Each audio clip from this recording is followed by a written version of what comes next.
In front of me is Motorola Moto E7 Plus, and let me show you how to change voicemail notification sound on the following device. So first of all, you have to open your phone dialer, tap on the More icon and select Settings.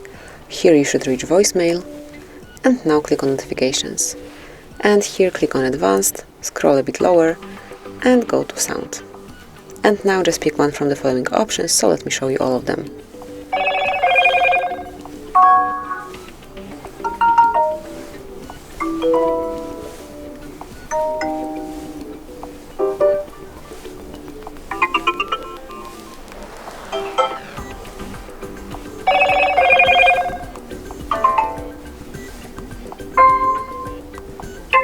And just pick the one that you like the most, tap on OK, and that's it. As you can see, it has been changed, so that would be all. Thank you for watching, please subscribe our channel and leave the thumbs up.